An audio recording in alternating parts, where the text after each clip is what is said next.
نحمدہ و نصلی علی رسولہ الکریم، اما بعد۔ آج ایک سوال ہے ڈوکو ڈیمو ایپ کے حوالے سے۔ کیا فرماتے علماء کرام و مفتیان اعظام اس مسئلے کے بارے میں کہ ڈوکو ڈیمو نامی اپلیکیشن جس میں آن لائن کاروبار کیا جاتا ہے، اس کا طریقہ کار یہ ہے کہ سب سے پہلے کچھ ڈالر خرید کر مذکور اپلیکیشن کے اکاؤنٹ میں جمع کرانے پڑتے ہیں۔ پھر یہ کمپنی خود کو بائے ظاہر کر کے آرڈر دے گی۔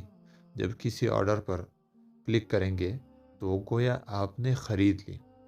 پھر جب دوبارہ اس چیز پر کلک کریں گے تو وہ چیز خود بخود فروخت ہو جاتی ہے، جس پر انویسٹ کی ہوئی رقم کا 9% منافع ملتا ہے، اور یہ منافع کسی بھی وقت بآسانی آپ نکال سکتے ہیں۔ اب پوچھنا یہ ہے کہ کیا اس اپلیکیشن کا استعمال کرنا اور اس سے حاصل شدہ منافع لینا یہ شرعاً جائز ہے یا نہیں؟ رہنمائی فرمائیں۔ سب سے پہلے تو یہ بات آپ جان لیں کہ آن لائن کاروبار کے اکثر طریقے وہ ٹھیک نہیں ہوتے، اور یہ جو اپلیکیشن ہے اس کا جو طریقہ کار ہے یہ بھی ٹھیک نہیں ہے،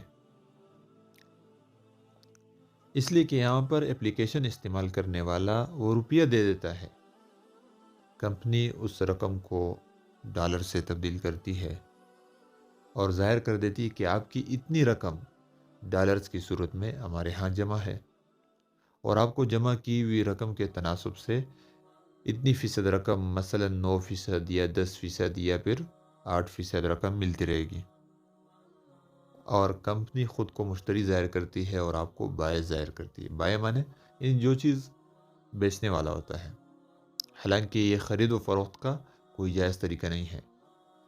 خرید و فروخت میں بائع الگ ہوتا ہے، یعنی بیچنے والا الگ ہوتا ہے، اس کی ملکیت اور قبضے میں چیز ہوتی ہے۔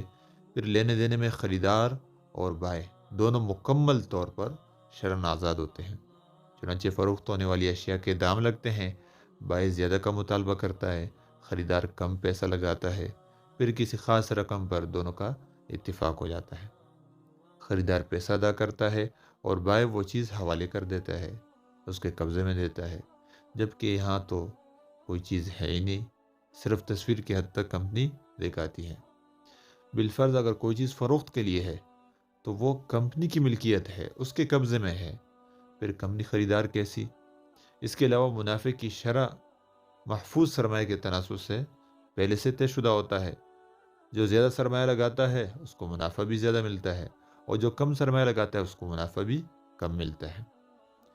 بہرحال اس سے مختصر یہ کہ یہ صرف زبانی یا دکھلاوے کی حد تک خرید و فروخت کا دعویٰ ہے، اصل میں صرف پیسوں پر پیسے ملتے ہیں، جو کہ سراسر سود ہے اور حرام ہے، دھوکہ ہے۔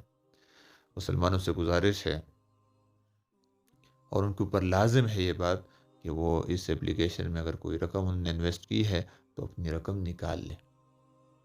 تو تمام دوست سے گزارش ہے، یہ سوال بہت زیادہ پوچھا گیا ہے آپ کی طرف سے، تو تمام دوست سے گزارش ہے کہ آپ اس اپلیکیشن کو آج ہی ڈیلیٹ کر لیں۔ السلام علیکم ورحمۃ اللہ وبرکاتہ۔